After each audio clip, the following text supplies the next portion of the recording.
오늘 하나님께서 우리에게 주시는 말씀입니다. 열왕기하 7장 3절에서 10절까지 말씀입니다.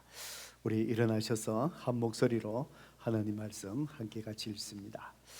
구약 성경 572페이지에 있습니다. 열왕기하 7장 3절에서 10절까지의 말씀입니다. 우리 찾으셨으면 3절부터 함께 하나님 말씀 함께 읽습니다. 시작. 성문 어귀에 나병한 자 네 사람이 있더니 그 친구에게 서로 말하되 우리가 어찌하여 여기 앉아서 죽기를 기다리랴. 만일 우리가 성읍으로 가자고 말한다면 성읍에는 굶주림이 있으니 우리가 거기서 죽을 것이요 만일 우리가 여기 머무르면 역시 우리가 죽을 것이라. 그런즉 우리가 가서 아람 군대에게 항복하자.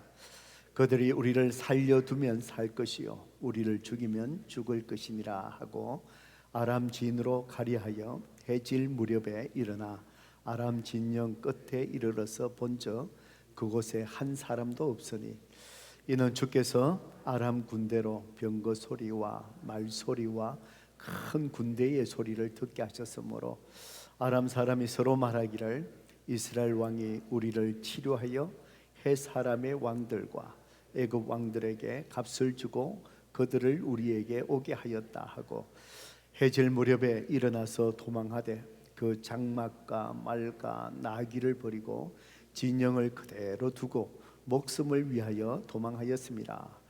그 나병 환자들이 진영 끝에 이르러 한 장막에 들어가서 먹고 마시고 거기서 은과 금과 의복을 가지고 가서 감추고 다시 와서 다른 장막에 들어가 거기서도 가지고 가서 감춥니다. 나병 환자들이 그 친구에게 서로 말하되 우리가 이렇게 해서는 아니 되겠도다. 오늘은 아름다운 소식이 있는 날이거늘 우리가 침묵하고 있도다. 만일 밝은 아침까지 기다리면 벌이 우리에게 미칠지니 이제 떠나 왕궁에 가서 알리자 하고 가서 성읍지기를 불러 그들에게 말하여 이르되 우리가 아람진에 이르러서 보니 거기에 한 사람도 없고 사람의 소리도 없고 오직 말과 나귀만 매여 있고 장막들이 그대로 있더이다 하는지라. 아멘. 아멘. 우리 말씀을 듣기 전에 성경책을 높이 들고 믿음을 선포할까요? 시작. 주의 말씀은 내 인생의 빛입니다. 주의 말씀은 내 삶을 변화시키는 능력입니다. 주의 말씀에 내 마음문을 엽니다.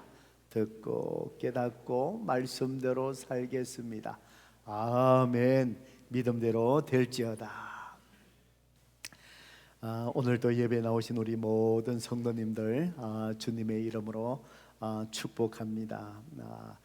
또 오늘과 그리고 이번 주 또 오는 다음 주일은 또 우리 교회의 1년에 있어서 또 매우 중요한 또 기간이기도 합니다. 왜냐하면은 2월 첫 주일에 다음 주죠.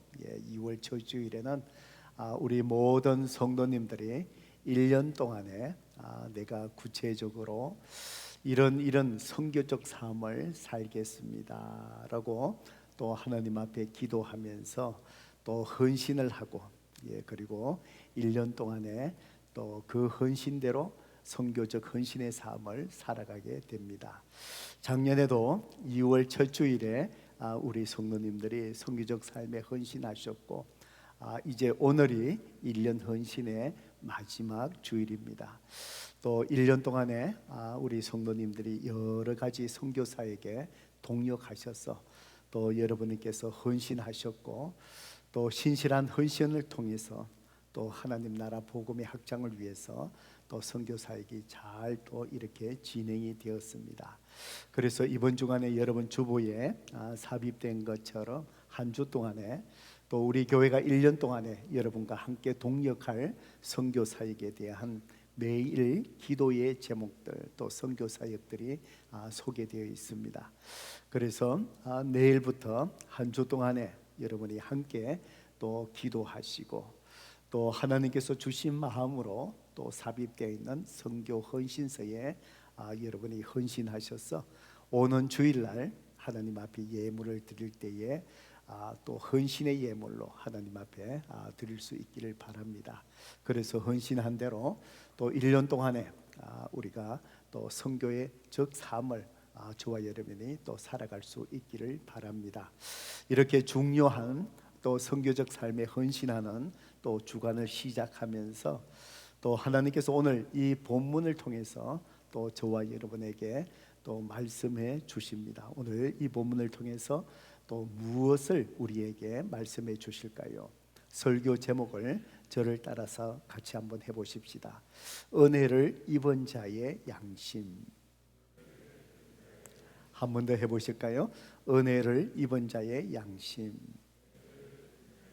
예, 그렇습니다. 은혜를 입은 자의 양심, 그리고 그 삶이 어떠해야 되는가에 대해서 또 하나님께서 오늘 저와 여러분에게 또 말씀해 주고 있습니다.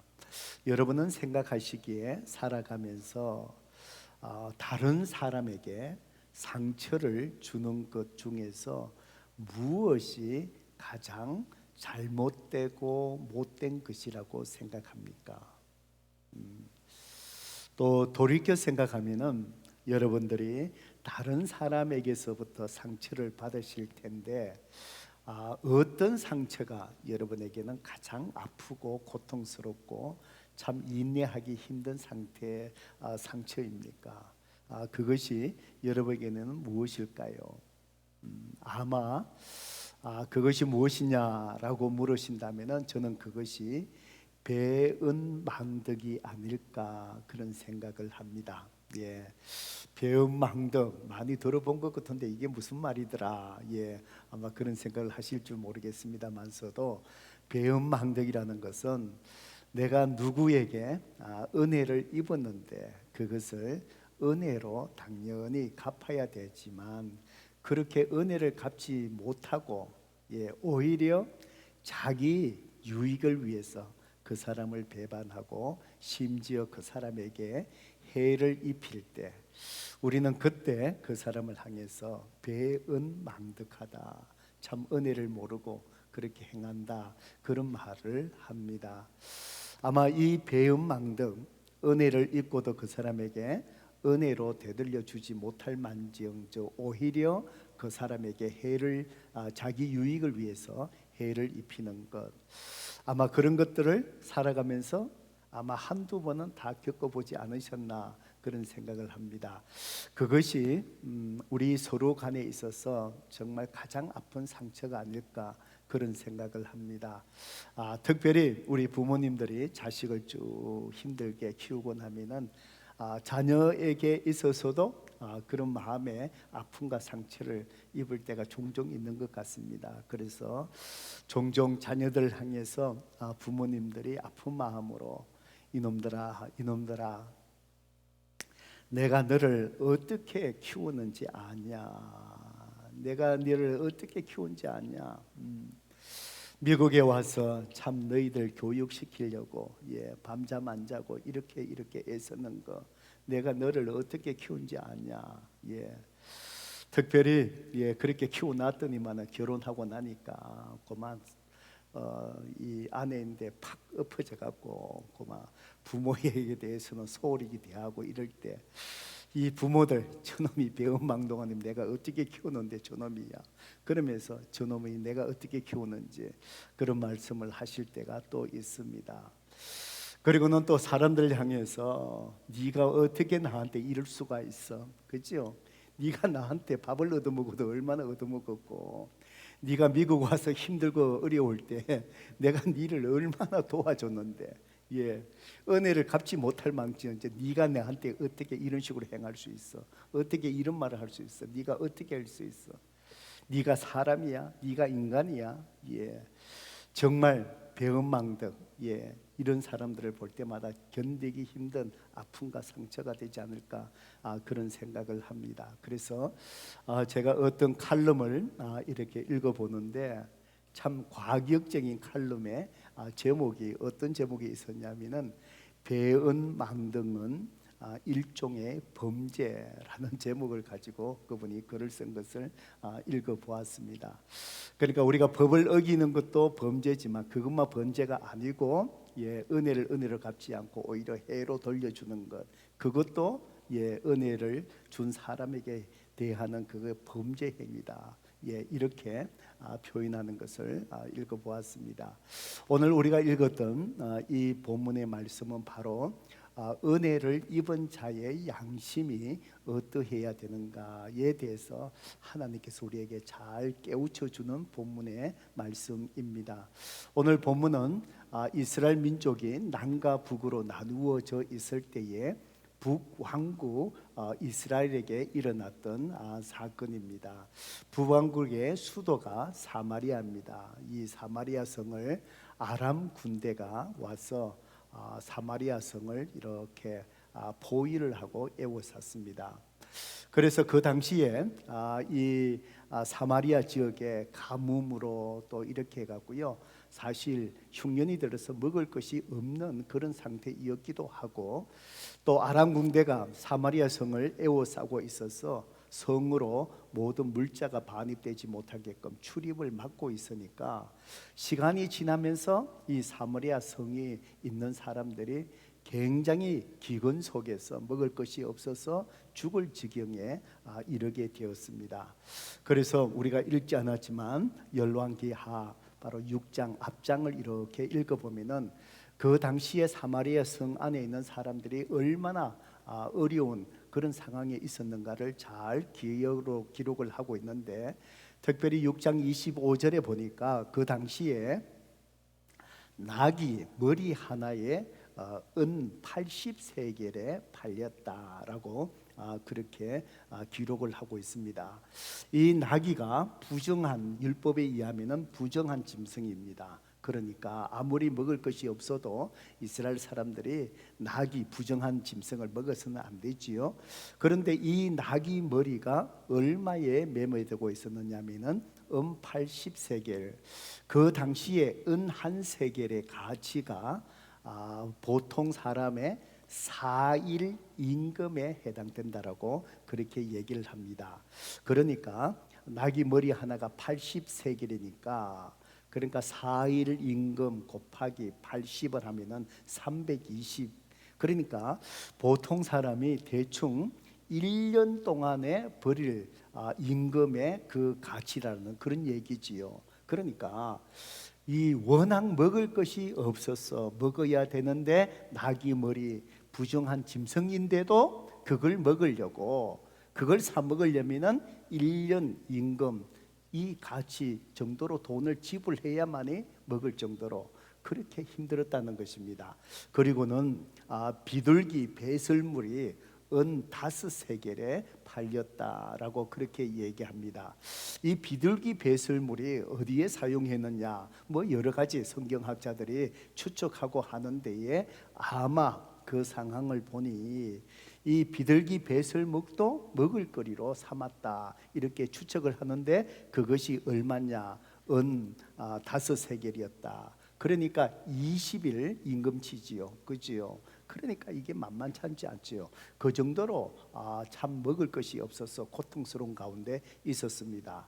더한 것은 28절 29절에 보니까 먹을 것이 없어서 사람들이 인육을 먹습니다. 그래서 엄마들이 자기 아이, 갓난 아이를 내어놓고 얘기합니다. 오늘은 우리 아이를 먹고 내일은 너희 집 아이를 먹고. 그래서 아이 하나를 갖다가 인육을 먹은 거예요. 그래서 그 다음에 또 먹을 거리가 떨어져서 그 다음에는요, 이제 약속대로 다른 사람 그 어머니의 아이를 먹어야 되는데 그만 이 어머니가 자기 아이를 감추고 안 내놓는 거예요. 그러니까 어떻게 시비가 붙은 거예요. 왜 내 아이는 이렇게 죽게 해서 우리가 먹었는데 왜 네 아이는 안 내놓느냐. 왕이 지나가는데 그걸 갖다가 하소연하고 지금 따지고 싸움이 벌어져가 지금 호소를 하고 이런 일이 벌어진 거예요.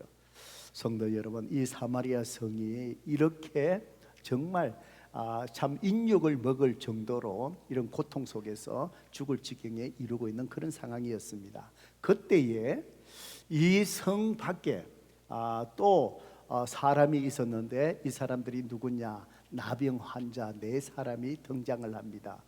이 나병이 걸리면은 불치의 병이고 율법에 의하면은 부정한 자이기 때문에 공동체 생활 속에서 쫓겨나 격리를 하게 됩니다. 그래서 이 사람들이 사마리아 성에서 이제 버림받아 갖고요, 성 밖에서 이제 나병 환자들끼리 모여서 고통스럽게 살고 있지요. 그러다 보니까 이 사람들도 지금 먹을 것이 없어 갖고 굶어 죽을 지경에 이르는 것이지요. 먹을 것도 없고 또 자기의 가족들이 성 밖으로 나와서 먹을 걸 좀 갖다 주고 이래야 되는데 지금 포위당해 있으니까 나오지도 못하지요. 굶을 지경에 있었습니다. 그래서 오늘 우리가 읽었던 본문의 내용에 보니까 나병 환자들이 자기들끼리 얘기합니다. 봐라, 우리가 여기에 가만히 앉아 있으면서 먹을 것이 없어서 굶어 죽지 않느냐? 그럴 바야 우리가 저 아람 군대 이게 애워싸고 있는데 우리가 거기에 항복하자. 걸로 가자.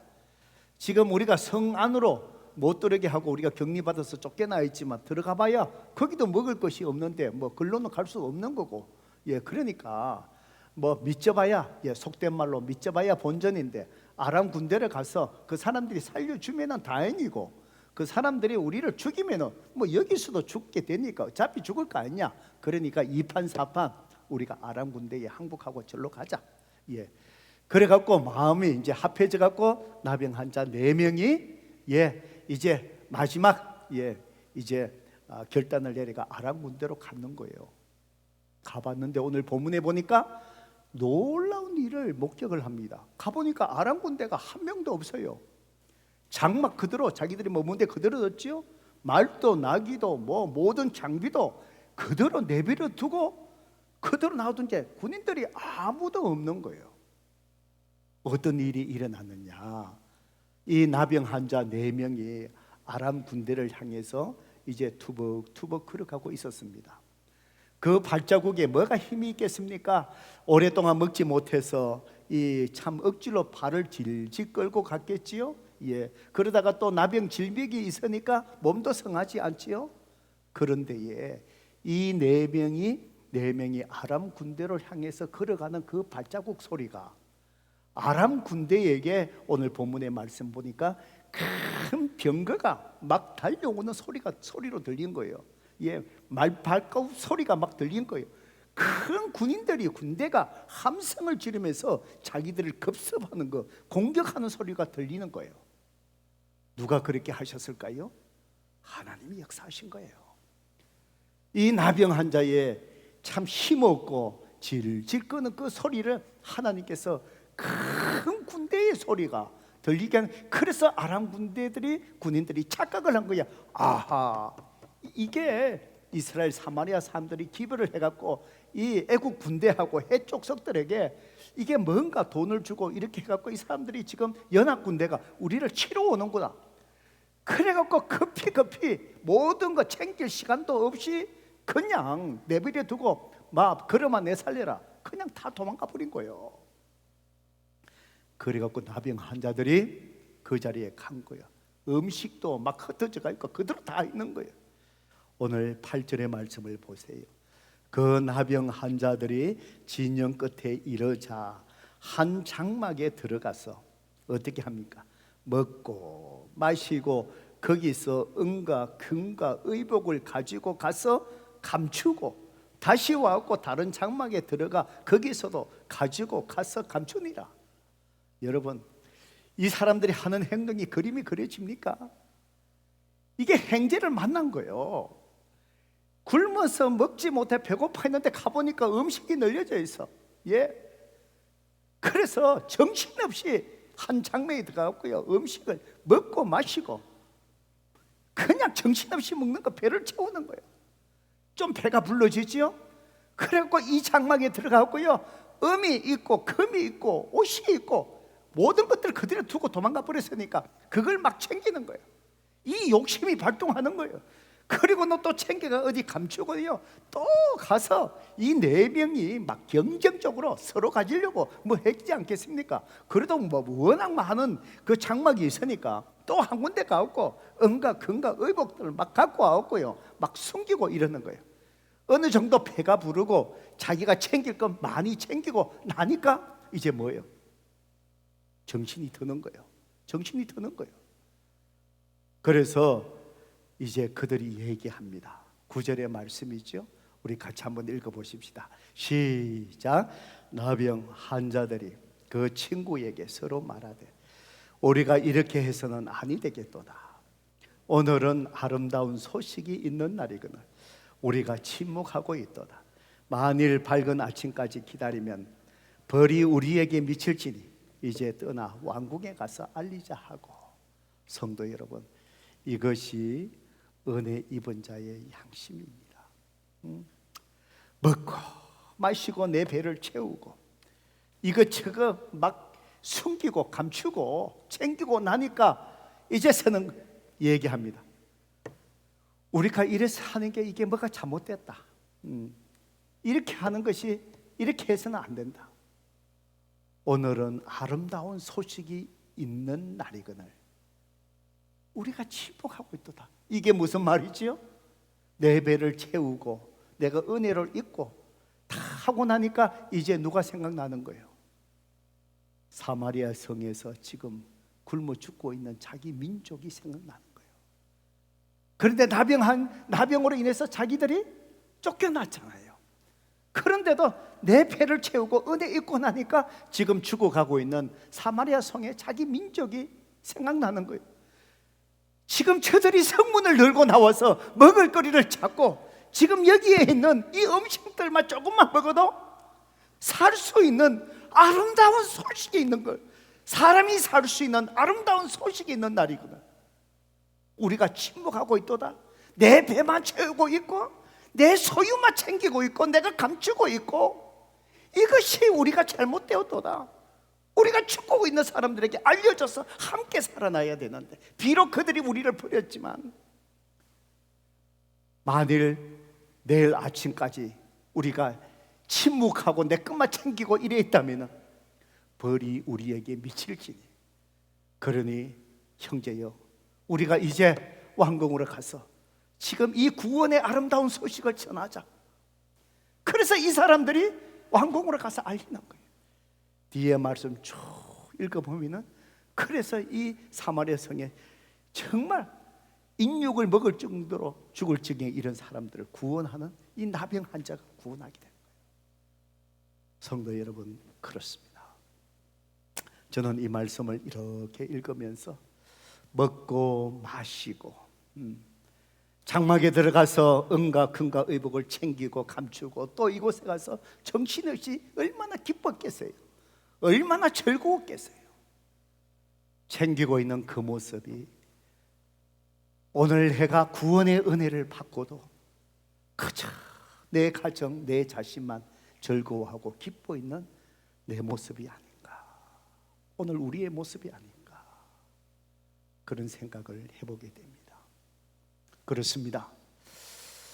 우리가 죄 때문에 참으로 소망이 없었고 죄에 눌려 있어서 아무런 마음의 평안도 얻지 못하고 죄의 삭선 사망이라 바로 죽음 가운데 놓여 있는 우리를 하나님께서 우리에게 주님을 보내시고 우리가 복음을 듣게 하시고 예수 그리스도를 믿음으로 말아 구원을 얻게 하시고 영생의 선물을 가시고 주님의 은혜 속에서 저와 여러분이 살아가지 않습니까? 오늘 저와 여러분이 그 은혜에 감사하면서 그저 오늘 우리가 예배드리는 이 자리에서 예배만 기쁨으로 드리고 있다면 오늘 우리 공동체가 내 가정교회가 여기가 좋사오니 우리끼리만 크게 모여서 즐거워하고 좋아하고 그 사랑의 교제 속에 머물고 있다면 바로 오늘 나병 환자가 그 장막에 가서 먹고 마시고 은과 금을 채우면서 그저 침묵하고 있는 바로 그 모습이 우리의 모습이 아닐까, 그런 생각을 합니다. 그렇습니다. 하나님으로부터 은혜 받은 이번 바로 그리스도인의 양심은 오늘 우리가 받은 그 은혜, 구원의 소식, 기쁜 소식, 하나님이 나에게 베풀어 주신 그 물질, 나에게 채워주시고 공급하여 주신 그 은혜들, 오늘 그것을 주님을 알지 못하는 영혼들을 향하여 바로 그것을 흘러보내는 것, 그것을 우리는 선교적 삶이라고 얘기하고, 그것이 바로 오늘의 설교 제목처럼 은혜를 입은 자의 양심이라는 사실입니다. 성도 여러분, 그렇기 때문에 오늘 매년 앞에서 말씀드린 것처럼 우리가 이 한 주 동안에 우리가 1년 동안 공동체가 해야 될 선교의 사역들 돌아보며 함께 기도하고, 그리고 우리가 구체적으로 선교 사역에 헌신해서 1년 동안에 그 헌신의 선교적 삶을 살아내야 되는 이유, 그것은 바로 하나님으로부터 구원받은 그 은혜의 입은 자의 양심, 그것이 선교적 삶을 살아내야 하는 것이기 때문입니다. 성도 여러분, 그렇기 때문에 여러분의 삶을 한번 돌아보시기 바랍니다. 저는 이 말씀을 묵상하며 미국에 와서 하나님께서 나에게 베푸신 은혜를 기억해 봤습니다. 힘들고 어려운 환경, 때로는 눈물 흘리고 고통스러워서 하루에 3시간 이상 잠자지 못할 그런 환경 속을 헤쳐나왔지만 돌아보니 여전히 하나님은 그 속에 은혜로 인도해 주셨습니다. 이 자리에까지 있게 해 주셨습니다. 오늘 여러분에게도 마찬가지입니다. 힘들고 어려운 가운데서도 하나님께서 우리를 은혜 가운데 인도해 주셨습니다. 때로는 사고를 통하여 위기의 상황에 있을 때 내 생명을 지켜주셨고, 때로는 팬데믹 상의 어려운 가운데 있을 때도 힘든 가운데서도 내 기업을 하나님 지켜주셨고, 내 가정 속에 함께 위로받고 격려받고 쉴 수 있는 내 가정을 하나님께서 지켜주셨고, 그 구원의 은혜 속에 함께 격려하며 주님을 알아가며 예배할 수 있는 공동체를 허락해 주셨고, 오늘 우리에게 넘치는 그 은혜를 입은 우리 그리스도인, 바로 우리 공동체 그 양심, 그것은 바로 하나님이 주신 그 은혜를 바로 하나님을 알지 못하는 그 영혼들을 향하여 바로 흘러가게 하는 선교적 삶, 그것이 하나님이 기뻐하시는 삶인 줄로 믿습니다. 이 한 주간 기도하시면서 저와 여러분 오는 주일날 1년 동안에 여러분이 구체적으로 헌신하고 여러분의 시간, 물질 모든 것들을 주님 앞에 드릴 수 있는 그런 헌신의 결단이 있기를 주님의 이름으로 축복합니다. 그렇다면은 저와 여러분이 어떻게 은혜를 입은 자의 양심으로 선교적 삶에 구체적으로 헌신할 수 있을까요?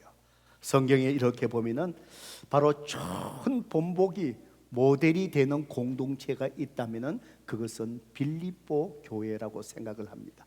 바로 빌립보 교회 성도들이 선교적 삶을 어떻게 살아갔는가, 바로 그것을 통해서 하나님이 우리에게 말씀해 주시는데, 바로 선교적 삶 첫 단계, 그것이 바로 무엇이냐? 성도 여러분, 선교를 위하여서 우리가 먼저 기도로 동력하는 것입니다. 여러분, 빌립보 교회 성도들 어떻게 선교 사역에 동력했을까요? 빌립보서 1장 19절을 봅니다. 이것이 너희의 간구와 예수 그리스도의 성령의 도우심으로 나를 구원에 이르게 하는 줄 아는 거로. 사도 바울은 빌립보 교회 성도들에게 편지를 쓰면서 바로 이 이야기를 먼저 얘기합니다. 여러분, 사도 바울이 빌립보 교회에 편지를 쓸 때 로마의 옥중에서 가장 힘든 시간을 보내고 있는 상황이었습니다. 이 빌립보 교회 어떻게 세워졌지요? 사도 바울이 선교 2차 여행을 떠났습니다. 사도 바울은 소아시아 지역, 지금 현재 터키 지역에서 복음을 이렇게 더 전하고 싶었습니다. 그런데 하나님께서 자꾸 그 길을 막으시는 거예요. 본인이 생각할 때 이곳이 복음을 전해야 될 가장 적합한 곳이라고 생각하는데 자꾸 하나님이 막으시는데, 어느 날 드로아에서 하나님께서, 성령께서 환상을 보여주시는 거예요. 마게도냐, 지금 유럽이죠. 마게도냐 지역에 있는 사람이 일어나서 손짓을 하면서 와서 우리를 도와주세요. 그래서 사도 바울이 그 환상을 보고 내가 선교하다가 어디로 갈까 고민하다가 개꿈을 꾼 건가, 이게 성령님이 나를 인도하신 건가, 고민하면서 선교팀들과 이게 분별을 하는 거예요. 이게 성령님의 인도하신가, 안 그러면 내가 신경 쓰다가 꿈자리가 시끄러워갖고 헛꿈을 꾼 건가. 그래서 선교팀이 성령님이 지금 유럽의 이 지역으로 복음을 전하기를 성령님이 인도하시구나. 그렇게 그 인도하심을 받고 유럽으로 건너갔는데 그 유럽의 첫 장소 복음을 전한 곳이 어디냐? 빌립보고 처음으로 세워진 교회가 빌립보 교회인 거예요. 귀한 교회죠. 그래서 빌립보 교회 성도들이 사도 바울이 복음을 전하는 데에 계속해서 동경하면서 선교적 삶을 살아내는 거예요. 근데 사도 바울이 지금 로마 옥중에 지금 갇혀져 있는 거예요. 그러면서 하는 말이 이 말이에요. 이것이 너희의 강구. 바로 이 얘기는 바로 무엇이지요? 빌립보 교회 성도들이 사도 바울의 선교 사역에 동역해서 어떤 선교적 삶을 살아갔느냐? 강구, 간절히 선교 사역, 바울의 사역을 위해서 기도했다는 거예요. 그래서 사도 바울이 얘기합니다. 여러분의 간절한 기도, 그리고 예수 그리스도의 성령님의 도우심으로 말미암아 나를 구원에게 이르게 할 줄로 제가 압니다. 여기서 구원은 바로 뭐지요? 사도 바울이 로마 옥에서 풀려나는 걸 얘기하는 거예요. 지금은 갇혀 있어서 바깥으로 마음껏 복음을 전하지 못합니다. 그러면서 사도 바울은 편지를 쓰면서 빌립보 교회 성도 여러분 낙심하지 마세요. 지금까지 여러분이 나와 복음의 동역을 하며 선교적 삶을 살고 계시는데, 지금까지 여러분이 간절히 기도해 주셨고 그 간절히 기도와 성령 하나님이 도와주셔서 언젠가는 내가 이 감옥에서 풀려나서 마음껏 복음을 전할 수 있게 하실 줄로 믿습니다. 바로 빌립보 교회는 어떻게 했다고요? 복음을 받고 교회가 세우실 때부터 모든 성도들이 바울의 선교사에게 동역하며 어떤 선교적 삶을 살아갔다고요? 간구, 간절한 기도함으로 선교에 동역했다. 성도 여러분, 그렇습니다. 우리가 복음을 전하는 선교의 사역에 있어서 가장 중요한 것이 뭔지 아세요? 저와 여러분의 간절한 중보 기도예요. 왜 그렇습니까? 영적인 싸움이 가장 크게 일어나는 곳이 복음이 전해지는 거예요. 악한 영들이 가장 싫어하는 것이 뭘까요? 복음이 전해지는 거예요. 한 영혼이 구원받고 돌아오는 거예요. 그래서 복음을 전하러 가다 보면 별별 일들이 다 일어나요. 어떤 집에 가서 복음을 전해요. 복음을 전하고 예수님을 영접하겠고 구원 초청을 해요. 갑자기 전화가 울려요. 자던 어린아이가 우는 거예요. 그 자리에 있지 못하게 만드는 거예요. 초인종이 울려져요. 한 번도 연락 없던 사람이 그날따라 그 집을 찾아온 거예요. 저는요, 복음을 전하다가 평생을 잊지 못할 큰 사건이 하나 있어요. 뭔지 아세요? 우리 교회를 개척하기 전에 제가 섬겼던 교회에 일부 예배, 프리마켓에서 일하시는 분들이 아침 8시 반에 와서 예배 드리고 일하러 가시면 그분들을 제가 섬겼어요. 교회 안에 교회 담임 목사가 돼갖고 예배를 드리고요, 그분들 전도하고요, 그리고는 예배 드리고 주일날 8시 반에 저희 집 사람 진짜 개척교회 그때부터 연습한 거예요. 국밥 끓여서 프리마켓 일하러 가는 사람 아침 먹여갖고 따뜻한 아침 먹여갖고 보내는. 그리고는 이분들이 주일날 시간이 안 되니까 주중에 제가 성경 공부했어요. 그때는 가정 목장이라는 이름이 없었대요.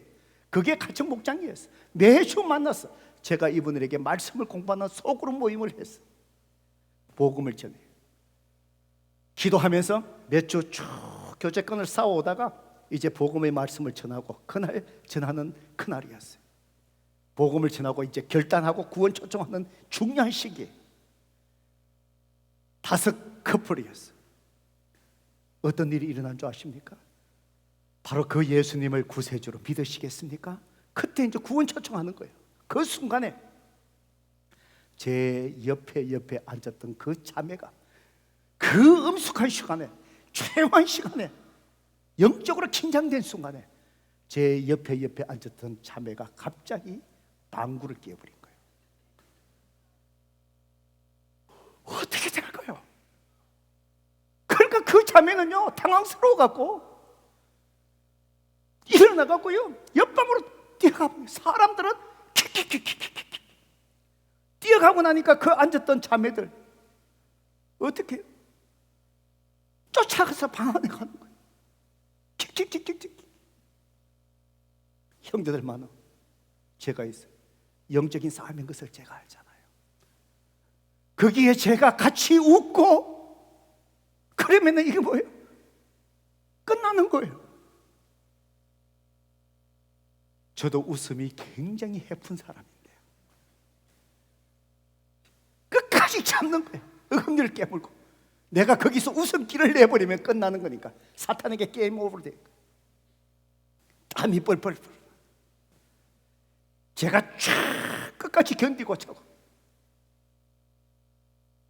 방구 소리를 분명히 들었지만 저는 안 들은 거예요. 나는 듣지 못했어. 끝까지. 형제들만 제가 가만히 있으니까 이 사람들도 어쩔 줄 모르고 그 자리를 지키고 있는 거예요.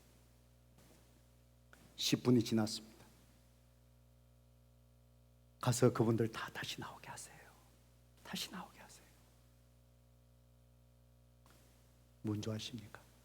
복음이 전해지는 곳에 가장 영적인 방해, 악한 영의 방해, 영적인 전쟁이 일어나는 거예요.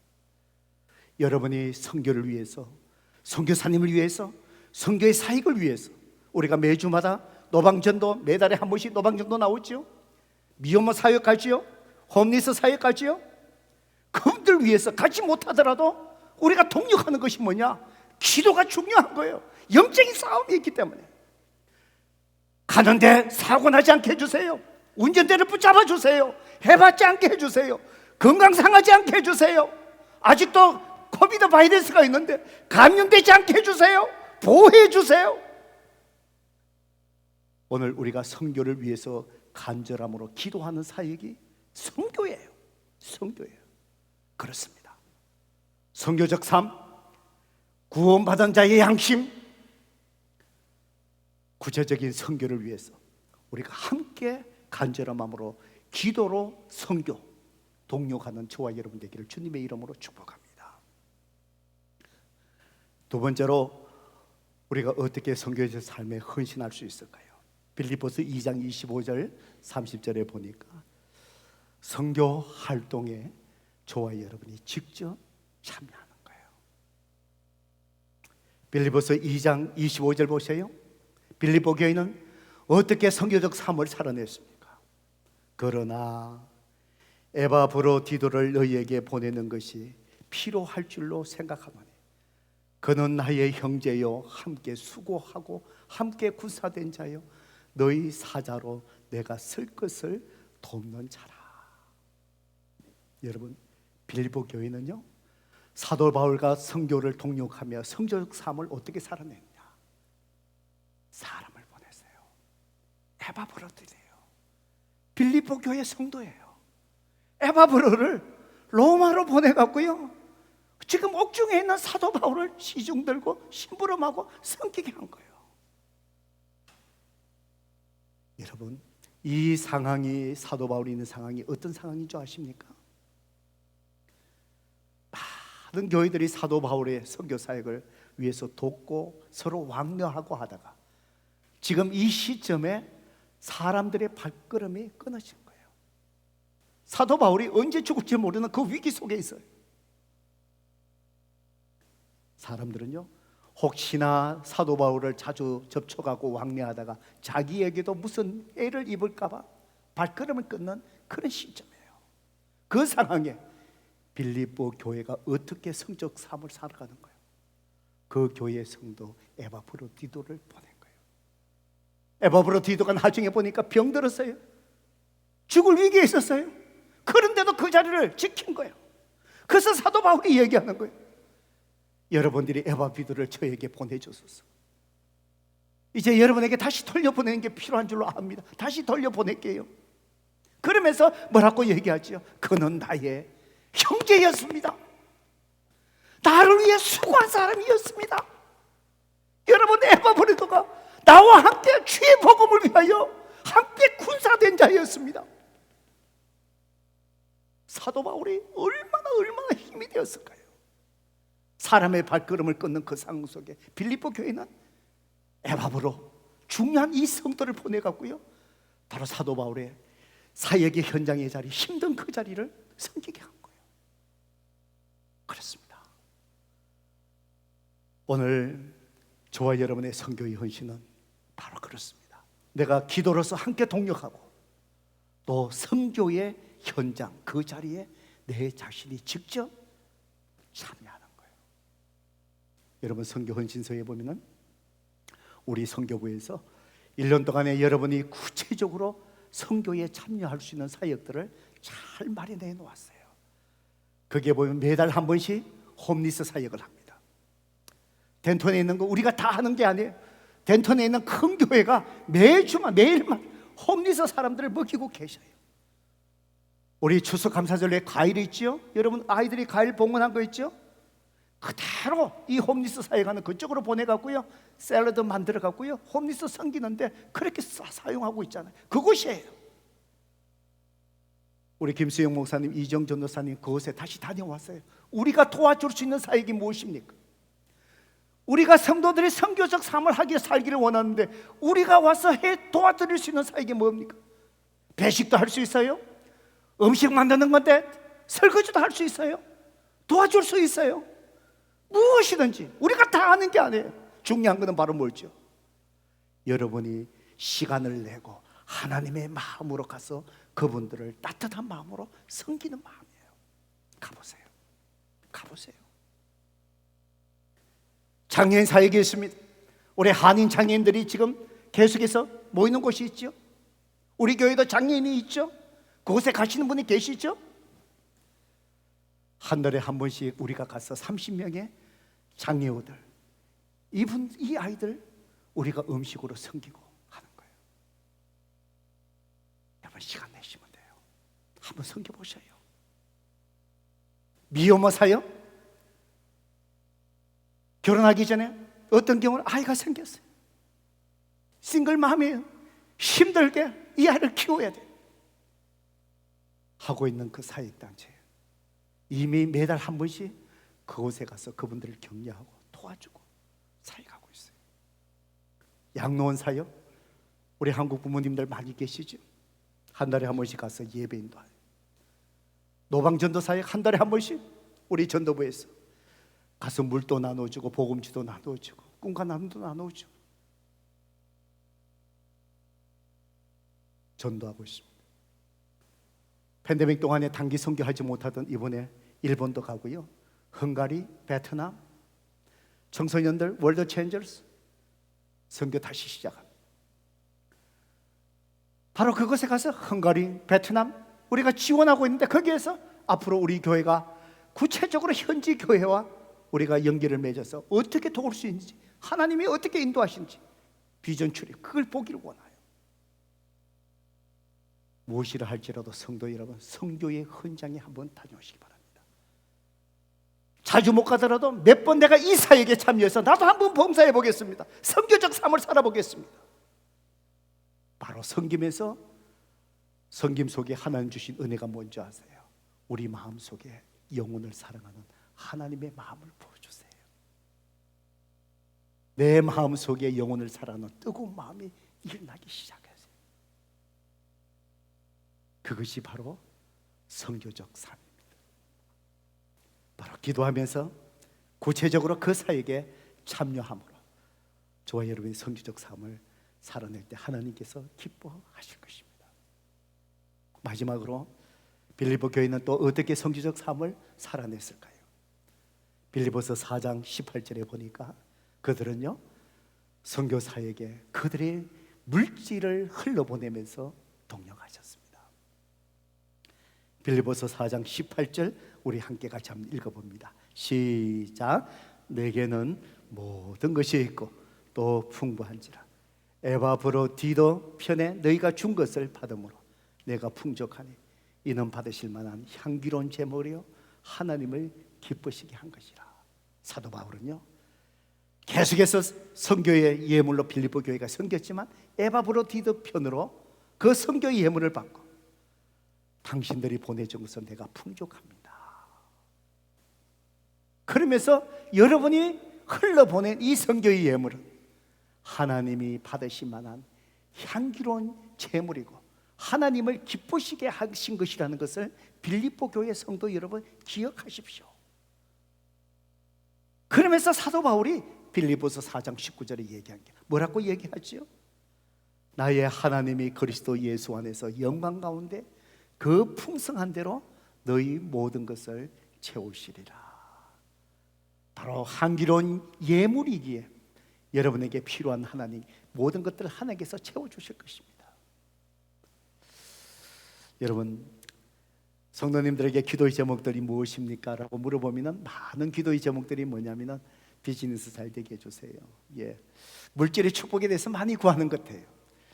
또 물질의 축복을 위해서 또 하나님 앞에 구해야 되지요. 구하면서 많이 말씀을 붙들고 기도하는 구절이 바로 빌립보서 4장 19절이에요. 바로 그 풍성한 대로 너희 모든 걸 쓸 것을 채우시리라 주님 말씀하셨사오니 나에게 이 물질을 채워주시고 내 기업을 풍성케 해주세요. 그런데 성도 여러분, 잊지 않아야 될 것이 있어요. 바로 4장 19절의 그 말씀, 그 이전에 바로 뭘까요? 빌립보 교회가 사도 바울의 선교 사역을 위해서 보낸 선교의 그 예물이 하나님이 기뻐 받으실 만한 향기로운 예물이고 하나님이 기뻐하신 예물이기에, 그래서 하나님께서 영광 가운데 그 풍성한 대로 너희 모든 것을 채워 주신다는 말씀입니다. 내 물질이 흘러가지 않는 상태에서 하나님 이 말씀만 딱 잘라갖고 나의 모든 쓸 것을 채워 주십시오, 이 말씀의 의미는 그게 아니에요.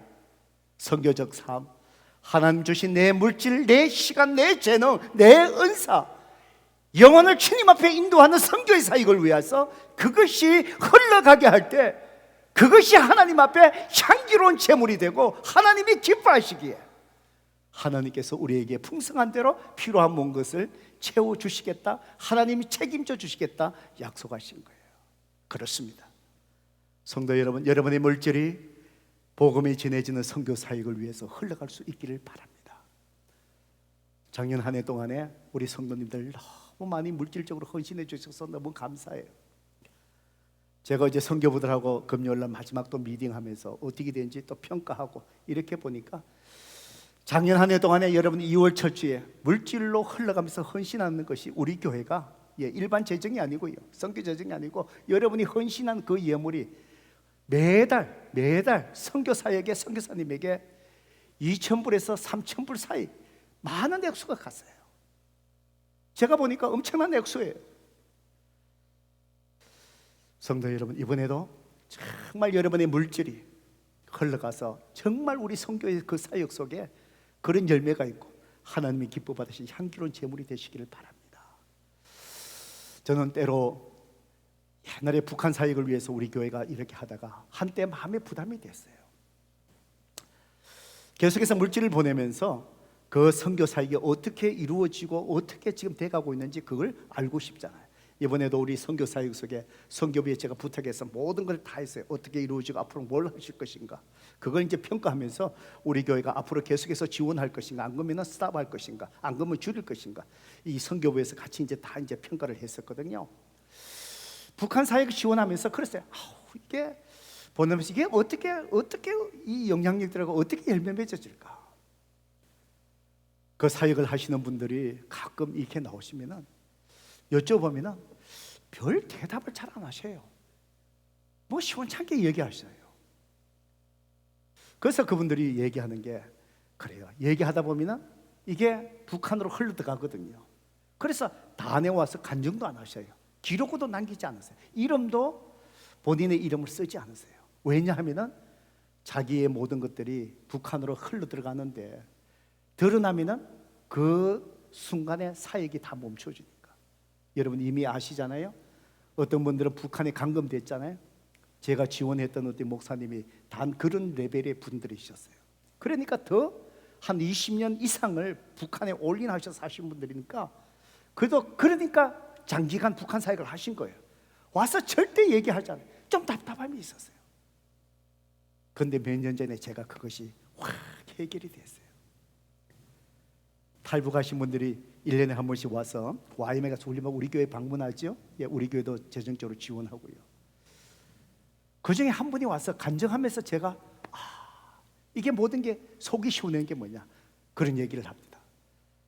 죽음을 무릅쓰고 와왔고요. 지금 전도사가 돼서 복음의 사역을 하면서 자기 삶을 드리고 있는데 그동안 일어난 감동적인 얘기들, 북한의 얘기들, 그 얘기를 쭉 이렇게 해주면서 마지막에 그분이 이런 말씀을 하는 거예요. 제가 오늘 이 자리에 있어서 이렇게 주님의 나라를 위하여 헌신할 수 있는 이 탈북에서 죽을 고비를 넘기고 이 자리에 있을 수 있었던가? 바로 20년 전에 바로 우리 북한에 와서 이렇게 헌신적으로 헌신하신 이 선생님들의 이 선교의 사역, 이걸로 인해 그 열매가 바로 저입니다. 그 얘기를 하시는 거예요. 아, 그렇구나. 내가 그걸 사정을 잘 몰라서 답답했지만, 비록 조그만 물질을 우리 교회가 보냈지만, 그 물질이 하나님께서 내가 알지 못하는 가운데 사용하셔서 20년 후에 이런 사람들이 열매 맺게 하셨구나. 그렇습니다. 그렇습니다. 여러분이 선교 사역을 위해서 헌신하는 그 물질, 작게 여기지 마십시오. 작게 여기지 마십시오. 때로는 이것이 어떻게 사역해서 정말 이것이 복음 전에 얼마나 도움이 될까, 그렇게 판단도 하지 마십시오. 내가 하나님 앞에 드려진 이 헌신은, 하나님은 어떤 상황 속에서도 그걸 통해서 역사하여 주시었어. 작은 겨자씨가 바로 새들이 와서 울거지는 쉴 수 있는 그런 나무로 자라나는 것처럼, 우리가 드리는 작은 헌신이라도 그걸 통하여 하나님 나라가 왕성하게 증거될 줄로 믿습니다. 바로 선교적 삶, 그것은 바로 구원받은 은혜 입은 자의 양심인 줄로 믿습니다. 오늘 구원의 아름다운 소식을 바로 선교적 삶을 통해서 우리가 주님이 기뻐하시는 삶을 살아낼 수 있기를 주님의 이름으로 축복합니다. 이 시간 반주한 동안에 주님 앞에 우리 함께 기도했으면 좋겠습니다. 성도 여러분, 오늘 여러분의 삶을 한번 돌아보시기를 바랍니다. 하나님께서 우리에게 베푸신 은혜가 너무나도 크지 않습니까? 내가 예수 믿고 구원받고 내 가정이 구원받은 가정으로 세워주신 것, 저와 여러분을 이 미국에 와서 지금까지 이 자리에 있게 하신 것 돌아보면 내가 노력한 것 같지만 다 하나님의 은혜이셨습니다. 우리에게 아름다운 공동체를 주시고 하나님 앞에 함께 예배드릴 수 있는 그 은혜가 얼마나 큰지요. 우리가 거기에만 머물고 있다면 나병 환자들이 장막에 들어가서 먹고 마시고 은과 금과 의복을 감추고 하는 그 모습일 것입니다. 바로 우리는 은혜를 입은 자의 양심은 선교적 삶을 살아내는 것입니다. 그것은 바로 은혜가 흘러가게 하는 것입니다. 내가 기도가 흘러가게 하는 것입니다. 내 자신이 선교적 삶에 참여해서 주의 복음을 전가하며 선교하는 것입니다. 내 물질이, 내 시간이, 내 재능이 바로 흘러가게 하는 것입니다. 이 시간 혹시 장막에서 먹고 마시고 감추고 있는 그 모습이 내 모습이 아닌가, 우리 하나님 앞에 우리가 회개하고 결단하며 주님, 그렇습니다. 제가 이 아름다운 구원의 소식을 선교적 삶으로 나누는 자리에 헌신할 수 있도록 하나님 나를 인도하여 주세요. 회개와 결단의 기도 주님 앞에 드리겠습니다. 기도하겠습니다. 아버지 하나님 감사합니다. 참 주님의 말씀을 이렇게 돌아보니 정말 장막에 들어가서 먹고 마시며 내 배부름을 어루만지며 참으로 은과 금과 의복을 감추고 정신없이 뛰어다녔던 그 모습, 내가 그저 구원받은 은혜의 감격 속에 머물고 있는 내 모습이 아니라 두렵습니다. 주님, 정말 이번 한 해 동안 기도하며 또 새로운 한 해 동안에 또 선교적 삶으로 내 삶을 헌신하며 정말 우리 공동체가 함께 정말 주님이 기뻐하시는 하나님 나라 확장을 위하여 정말 함께 기도하며 우리가 참여하며 정말 우리의 물질이 바로 하나님 선교를 위해서 흘러감으로 통해서 정말 하나님 나라를 위해서 정말 귀하게 설받을 수 있는 선교적 삶을 살아내는 공동체 되기를 원합니다. 오늘 이 자리에 있는 한 사람 한 사람 주님께서 깨달음 하나님께서 허락하여 주시고 결단케 하여 주시고 이 한 주 동안 기도할 때 성령 하나님께서 말씀하여 주셨어. 정말 저들이 구체적으로 선교적 삶의 헌신함을 통해서 우리의 입술이 아니라 우리의 말이 아니라 정말 선교적 삶을 살아낼 수 있는 그런 주님이 기뻐하시는 삶을 살아낼 수 있는, 오 하나님, 우리를 사용하여 주옵소서. 우리의 헌신을